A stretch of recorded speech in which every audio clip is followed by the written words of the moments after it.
Hello YouTube, it's your boy Nathan coming to you to do another recap video.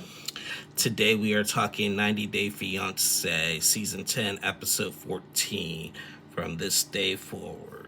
So we're just going to get on right into it. Not much really exciting went down in this episode. So, as I always say, this video should not be long. First couple I want to talk is Nikki and Justin. So Nikki and Justin, they're about to have their engagement party, right? And, the whole trip to Moldova that Nikki's been on, they just done nothing but arguing about their intimacy and everything. And we know last week Justin, aka Igor, wanted to have a three-way. And Nikki is like, until our intimacy grows, there's just no way. And then he just stormed off because he wanted to be two girls instead of two guys and stuff. So this episode, they're in a car riding somewhere. They get into another argument. Now they're fighting over the gender roles in a relationship. Now, we all know that Moldovan men like to be in control all the time. And they like to, they want their woman to be a certain type of way and stuff. Now, Nikki is not into that. Now, she woke up and got herself ready and got him ready, and somehow, some way, they just start arguing again about stuff like that. She was like, I was up, I got myself ready, got you up and everything. Like, what did I do wrong and stuff? And he was like, you need to learn more about these roles and stuff and everything. So they just start arguing over that. Later, we see them go ride a horse and stuff, and they're riding the horse, and then had like a little serious conversation, thinking that they're gonna be better and stuff at their relationship. I don't see it, but I did see some kind of hope with Nikki and Justin. So yeah, that was just basically all that.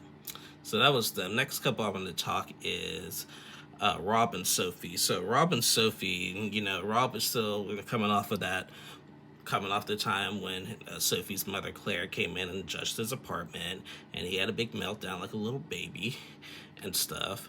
And so Sophie and her mom, they're talking, and they're still wondering like should we even go through with the wedding? Because they're just arguing. He's just not changing, not even apologizing. Sophie had said that if he apologizes, then I could work with him. But if he's not going to apologize, there's not much else basically she can do. So her and her mom talked about his anger problems and everything, and is concerned about the future. Now, Rob decides to go to the laundromat, and he meets his boys at the laundromat. This is this is just what gets to me, is that I understand Rob is struggling. The struggle is real. Rob is struggling, but I do see his point, in his frustration, especially being in the struggle. But, you have to have you gotta have a sense of urgency to try to do better. Now, granted, this was filmed a year and a half ago, so, I know time's probably a change from now to from the time of filming. But even during the time of filming, like for real. And so he meets his boys at the laundromat, and he tells them what happened, and his boys, remember Tarai, remember we know Tarai from X on the Beach. It's just so ironic that Rob is friends with him. I just when I found out at the beginning of the season, I was just like, wow. So yeah. Yeah. So they talk, and they don't think that they're gonna make it, and neither do I. When I saw the still to come, it looks like Sophie could possibly be a runaway bride, and I think so. So I'm just hopeful for them. So yeah, that was Rob and Sophie. Next couple I'm going to talk is Sam and Citra. So Sam and Citra, they're in Citra's father is in town, and the sisters, for the wedding, and we're still waiting for Sam to convert to Muslim and stuff and everything. So they have a nice little dinner with Sam's father and everything, and it was nice and everything. Just like talked about everything. Now, remind you, Citra's father is a cop over in Indonesia, so they were asking questions about marijuana and stuff, and like, is it legal in Indonesia? And he said no. If you're caught with marijuana, the joint, you get 5 to 10 minimum, basically. So, and Sam, he's like, in this like still, I think he's still in recovery mode, and I give such a credit. Like she's riding and dying with him, and stuff. But now it's time to come to the point where Sam has to tell Citra's father about his diversion that he didn't get, that he was supposed to get. So Sam comes clean to Citra's father that he did not get his diversion, and there's a possibility if he don't figure something out that he could do jail time after they get married. And the father basically said, Sam, if I see you on any kind of drugs, I'm taking my daughter back to Indonesia, and I'm not playing. That's what he said. So you better figure out something. Because now I'm a little hesitant on taking her back anyway. But he's like, if I hear that you're on drugs again and doing drugs, she's coming back with me. Point blank. So yeah, I mean, that went better than what I thought, but I think that's going to be on his mind for a while and everything. So, yeah. So yeah, that was Sam and Citra. Next couple I want to talk is Ashley and Manuel. Now, Ashley and Manuel, I'll give them this episode. They once again started off fighting over money. Manuel thinks Ashley is spending, and not saving. They went on the trip to Niagara Falls, which was so beautiful. The water was just amazing. Before they get there and they're in front of everybody and they start arguing about money because she's spending all kind of money, and she's like, well, we got a wedding coming up and everything, blah blah blah and all that, and he just saying save, and she's spending, and you know what, and then Manuel had the audacity to say, I didn't bring no money from Ecuador over here, because in America you make money, money's better over here, you make more money here. I'm like, what dumb sense did that make? Because even if you brought a little bit from Ecuador over here, you could turn that into something here. Like, we do have an exchange rate, I believe. And that's just... I can't believe he had the audacity to say that. And Ashley just gave him a look like, are you serious? Basically. So yeah, after they were done arguing, they were like, okay, let's just quit talking about this and enjoy this trip. So they get some ponchos and they just took a little raft on the waters of Niagara Falls. Like I said, it was beautiful, and this was the first time Manuel finally showed some emotion. Like, he started recording it, wishing his family and friends were with him to see this, like, and everything. It was really beautiful. They had rainbows, like, following them and stuff and everything. It was like Niagara Falls. I need to go there. I need to go there. That was, that is a good place to go and just like relax and everything, and just like wave your troubles away. There's a song by gospel singer Pastor John P. Key called "Wave It Away."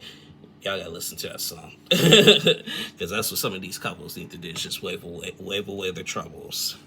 So yeah, but that was beautiful. That was beautiful. I'm glad Ashley and Manuel got some time of that, and I think finally, at the end of the season, I may stop complaining about them as much, because I've been complaining about them so much, and they've been getting on my nerves. So finally, as the season is winding down, we get close to that. So that was Ashley and Manuel. And the next couple I want to talk is Gina and Jasmine. So Gina and Jasmine, so they had just got back from Miami, and they're about to have they're getting ready for their wedding.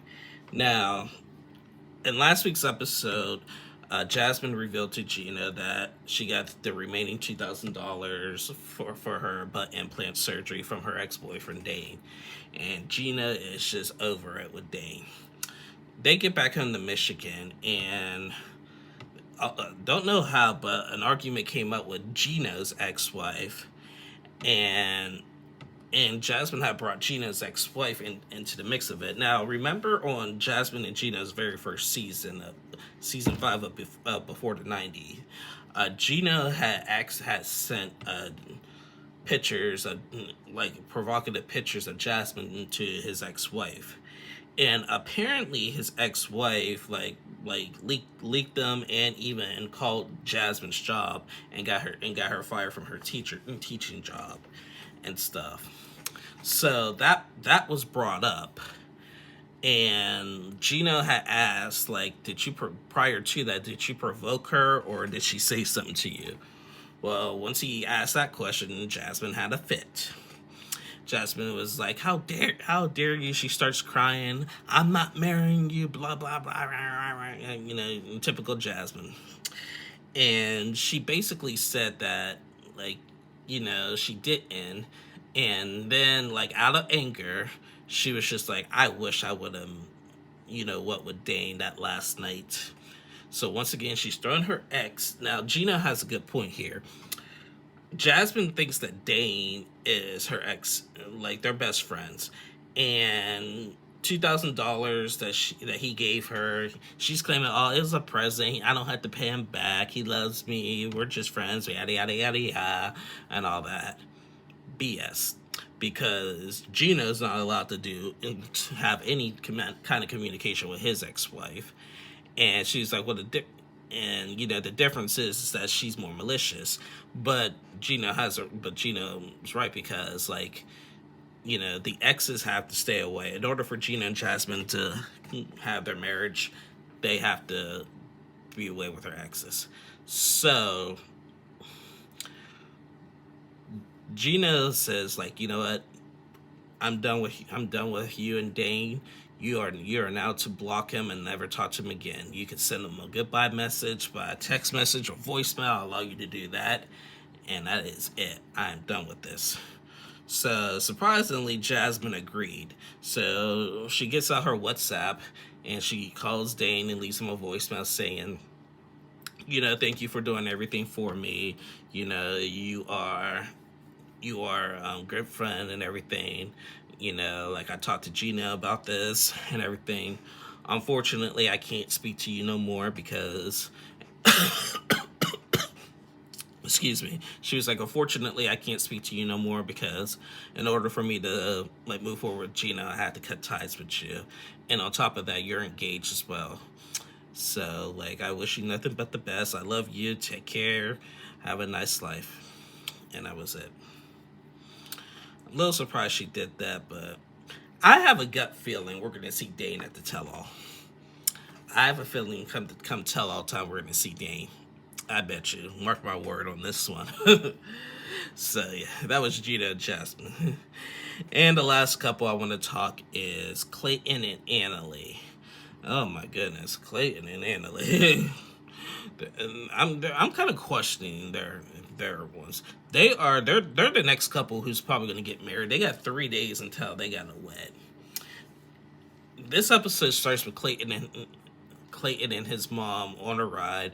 Clayton's mom, who lives in the closet, saying that, you know, like, you know, wishes that she spoke a little bit more English, like she cooked a little bit more American food in the house and everything. And then, you know, like, you know, she was hinting at the idea that, like, maybe that Clayton's going to kick her out and stuff and everything. And he's like, I'm not going to kick you out or anything.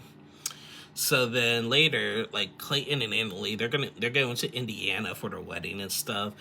And they're packing up and everything. And they have nothing ready. They're 3 days out from their wedding. They got nothing ready. They don't even have an officiant yet. Now, they said in the state of Indiana, anybody can officiate the wedding. Okay? So, and remember last week that Clayton's sister is doing all the wedding planning, all this last second stuff, and he ain't showing an ounce of gratefulness. So they go out to this house in Indiana. On the car ride, Annalie is just irritated. Like, she was like, I heard what you and your mom were saying about me. They got into an argument in Spanish. And, like, Clayton feels that Annalie should learn a little bit more Spanish so she could call these places and talk to them and get some stuff straightened out for the wedding.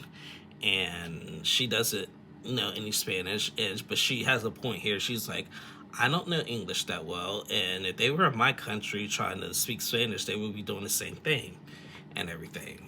So, like, why are they bucking on me? Which, okay, yep, you're right. You're absolutely right. So she's frustrated about that. So they talk about it. They get to this house, and Clayton's sister shows up. And she was like, okay, I have a list. She came in with an attitude. She was like, I have a list of what you guys are supposed to get done that I have. Plates,